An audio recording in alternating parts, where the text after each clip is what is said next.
अस्सलामुअलैकुम। SMTV global के साथ मैं हूं आमना अनफाल। सबसे पहले शामिल करेंगे news headlines.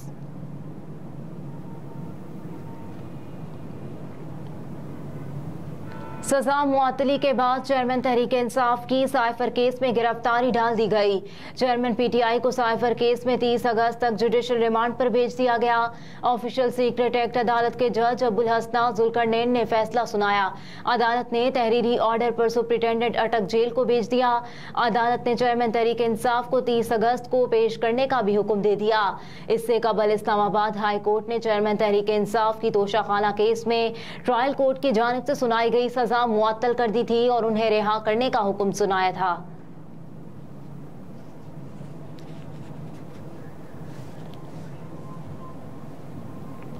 Practice and procedure act से अदलिया में मुदाखलत की कोशिश की गई। चीफ जस्टिस पाकिस्तान उमरता बंदियाल की सरबराही में 3 रुकनी बेंच ने नैब तरामीम के खिलाफ चेयरमैन तहरीक इंसाफ की दरख्वास्त पर समाअत की, जिस दौरान चीफ जस्टिस ने कहा कि अटॉर्नी जनरल ने तस्लीम किया था कि प्रैक्टिस एंड प्रोसीजर एक्ट में खामियां हैं। इस दौरान चीफ जस्टिस ने supreme court practice and procedure act से मुतालिक पिछले अदालती हुक्मनामे भी पढ़े। चीफ जस्टिस ने कहा कि अटॉर्नी जनरल ने review of orders and judgments act से मुतालिक 1 जून को मतला किया।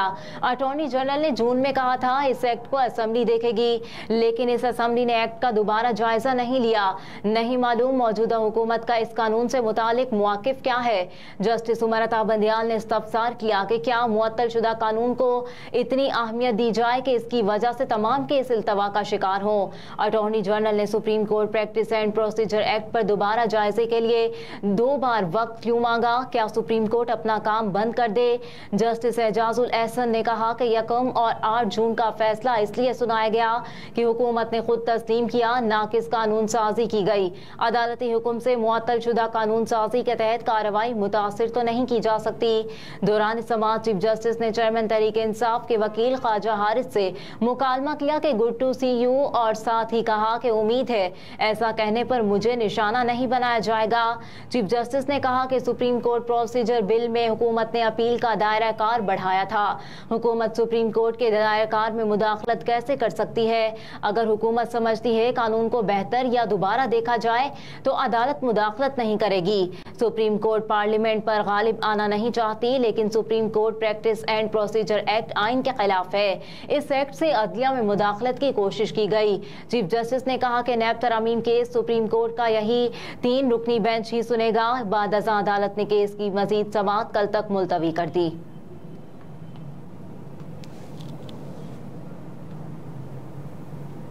तोशाखाना केस विफाकी हुकूमत ने लाहौर हाई कोर्ट अहकामात के खिलाफ अपील वापस ले ली। सुप्रीम कोर्ट में तोशाखाना तहाइफ की नीलामी से मुतालिक केस की समाअत पर डिप्टी अटॉर्नी जनरल ने कहा कि तोशाखाना नए रूल्स की रोशनी में अपील वापस लेना चाहते हैं। अदालत में जस्टिस अतर मेनुल्लाह ने कहा कि रूल्स पर ना जाएं, तोशाखाना पर पहले ही बहुत शर्मिंदगी हो चुकी।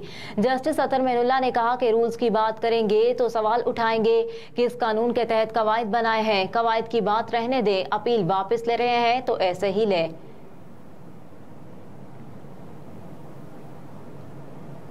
सार्फिन को बिजली के बिलों में रिलीफ देने के लिए तजावीज़ सामने आ गई। तफसीलात के मुताबिक बिजली सार्फिन को बिजली के भारी बिलों में रिलीफ देने के मामले पर पावर डिवीजन ने तजावीज़ तैयार कर ली। पावर डिवीजन तजावीज़ आज विफाकी काबीना के इजलास में पेश करेगा। ज़राए का कहना है कि पावर डिवीजन ने घरेलू सार्फिन को बिजली बिलों पर एक स्लैब का फ़ायदा देने की तजवीज़ दी है। स्लैब का फ़ायदा दिए जाने से बिजली की खपत पर ज़्यादा की बजाय कम टैरिफ लगेगा। ज़राए के मुताबिक बिजली सार्फिन को टैक्सेस में भी रिलीफ देने की भी तजवीज़ है। टैक्सेस में कमी के हवाले से वजारत खजाना से राय लेने की तजवीज़ दी गई। इसके अलावा सार्फिन को ज़्यादा एक साथ में बिल अदा करने का रिलीफ देने की तजवीज़ तैयार की गई, जबकि बिजली के भारी बिल्स का कुछ हिस्सा मौसम सरमा में अदायगी का रिलीफ देने की तजवीज़ है। ज़राए के मुताबिक बिजली बिलों में कमी के हवाले से फिलहाल कोई तजवीज़ तैयार नहीं की गई।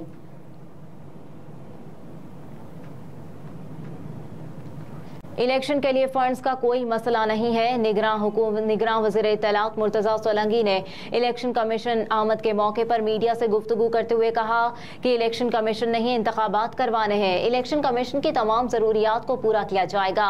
मजीद बताया कि मैं member election commission Nisar Durrani से मुलाकात के लिए आया था। मुर्तज़ा सोलंकी ने कहा कि member election commission Nisar Durrani से मुलाकात ज़ाती नौयत की थी। जब इलेक्शन कमीशन मुनासिब समझेगा इलेक्शन हो जाएंगे। दायरा इख्तियार में रहते हुए इलेक्शन कमीशन को हर तरह की मुआवनत करेंगे। अगस्त को मुर्तज़ा सोलंकी ने अपनी एक प्रेस कॉन्फ्रेंस के दौरान बताया था कि आम इंतखाबात का इनेकाद करवाना हमारी नहीं बल्कि इलेक्शन कमीशन ऑफ पाकिस्तान की जिम्मेदारी है। उनका कहना था कि इलेक्शन कमीशन 90 रोज के अंदर या फरवरी में इलेक्शन करवाए, इसमें हमारी कोई ख्वाहिश नहीं। इसकी वेबसाइट पर हल्का बंदियों का पूरा शेड्यूल है, वहाँ दर्ज है कि कब तक हल्का बंदियां करेंगे। निगरान वज़ीर इत्तलात ने मजीद कहा कि जब भी इलेक्शन हुए मुंतखब नुमाइंदों को इक़्तिदार देकर चले जाएंगे। हम दिवालियापन में जाते जाते बच्चे हैं, ऐसा कुछ नहीं करेंगे कि मुल्क जिससे अदम इस्तेहकाम पैदा हो। मजीद बोले कि एक जमात या कुछ कानूनी माहिरीन मर्दमशुमारी पर अदालत में गए हुए हैं। इलेक्शन कमीशन कल इंतखाबात का कहेगा तो हम तैयार हैं। हमारी इस मामले पर कोई पॉलिसी नहीं, मामला अदालत में है। हम किसी फरीक का किरदार अदा नहीं करेंगे।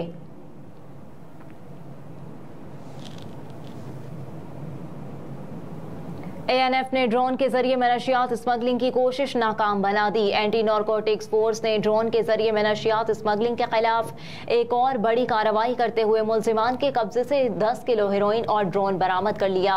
एंटी नारकोटिक्स फोर्स ने लाहौर में कार्रवाई करते हुए ड्रोन के जरिए मनशियात स्मगल करने वाले ग्रोह का एक कारिंदा गिरफ्तार कर लिया, जिसकी शनाख्त फयाज हुसैन के नाम से हुई। मुल्जिम लाहौर का रिहायशी है। ANF तर्जुमान ने बताया कि इंटेलिजेंस इत्तला पर DHA लाहौर के करीब एक कार को रुकने का इशारा किया गया और कार सवार मुल्जिम ने गाड़ी रोकने के बजाय मौके से भगा दी, जिस पर गाड़ी का ताक़ुब किया गया और मुल्जिम ने गाड़ी फुटपाथ से टकरा दी, जिसके बाद मुल्जिम को मौके पर गिरफ्तार कर लिया। गाड़ी की तलाश लेने पर गाड़ी से 10 किलोग्राम हेरोइन और ड्रोन बरामद किया गया, जबकि 1 किलोग्राम हेरोइन का एक पैकेट हवाई ड्रोन के साथ मुंसलिक था। तर्जुमान ने बताया कि गिरफ्तार मुल्जिम ANF को दीगर मुकदमात में भी मतलूब था। दौरान तफ्तीश मुल्जिम ने ड्रोन के जरिए मनशियात स्मगलिंग का एतराफ़ किया। मुल्जिम से गिरोह के दीगर अरकान की गिरफ्तारी के लिए तहकीकात की जा रही हैं।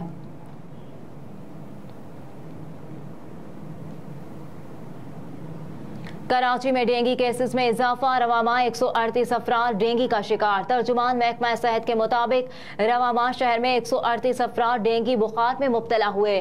तर्जुमान ने बताया कि डेंगू के सबसे ज्यादा 75 केसेस जिला शर्की में रिपोर्ट हुए, जबकि जिला गरबी में 22 और वस्ती में 20 केसेस रिपोर्ट हुए।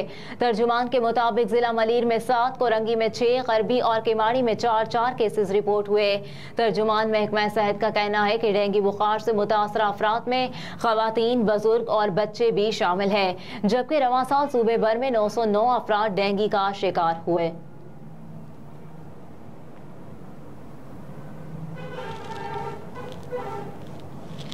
DHA ने माहौल को आलूदगी से पाक रखने के लिए क्लीन एंड ग्रीन मुहिम का आगाज कर दिया। CVO पर DHA के ज़ेरे एहतमाम इलाकों को साफ रखने, मुआशरे में सफाई सुथराई का शऊर बेदार करने की मुहिम का इनेकाद किया गया, जिसमें DHA के तालीमी इदारों के तलबा और तालिबात सैकड़ों की तादाद में शरीक हुए। इफ्तिताही तकरीब में एडमिनिस्ट्रेटर DHA ब्रिगेडियर राय आसिम मुस्तफ़ा भी शरीक हुए, जबकि इस मौके पर सफाई सुथराई के सामान के हमरा DHA और क्लिफ्टन कंटोनमेंट का अमला मौजूद था। क्लीन एंड ग्रीन वॉक में शरीक बच्चों ने कितार की शक्ल मशहूर प्ले लैंड से निशाने पाकिस्तान तक तवील सफर पैदल तय किया। इस मौके पर DHA इंतजामिया का कहना था कि सफाई मुहिम जैसी सरगर्मियां सेहतमंद और फाल इकदाम है, जिससे माहौल को साफ रखने के हवाले से लोगों में शऊर उजागर होता है, जो हमारे रोशन और तरक्की पसंद मुस्तकबिल की नवीद है।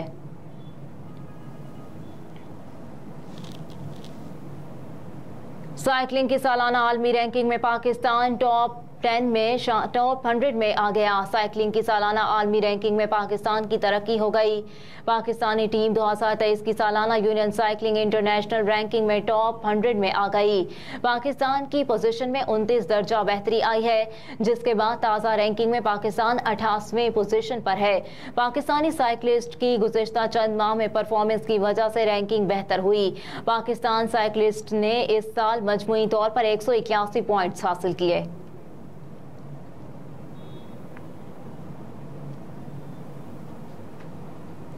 और पीसीबी ने विमेंस क्रिकेटर्स के लिए सेंट्रल कॉन्ट्रैक्ट का ऐलान कर दिया। पाकिस्तान क्रिकेट बोर्ड की जानिब से 20 विमेंस क्रिकेटर्स के इजाफे के साथ 23 माह के लिए सेंट्रल कॉन्ट्रैक्ट जारी किया गया। सेंट्रल कॉन्ट्रैक्ट की फहरिस्त में 4 नई खिलाड़ियों को भी शामिल किया गया। सेंट्रल कॉन्ट्रैक्ट का इतलाक 1 अगस्त से होगा, जो जून 2025 तक रहेगा, जबकि विमेंस खिलाड़ियों ने नए सेंट्रल कॉन्ट्रैक्ट पर दस्तखत कर दिए। सेंट्रल कॉन्ट्रैक्ट में कप्तान निदा डार, साबिक कप्तान बिस्मा मारूफ और Sidra Amin A category, Aliya Riaz, Fatima Nisna, Muneeba Ali, Nashra Sandhu B category, C category में डियाना बैग, गुलाम फातिमा, अज़मिया सुहेल, सादिया इकबाल, सिद्रा नवाज और डी कैटेगरी में अनोशी नासिर, ईमान फातिमा, नजबिया अलवी, सदफ शम्स, शवाल जुल्फ़िकार, अरूब शाह, तूबा हसन और उम्मे हानी शामिल हैं। हेडलाइंस आपने जानी। न्यूज़ स्टूडियो से फिलवक्त इतना ही। आप देखते रहिए SM TV ग्लोबल।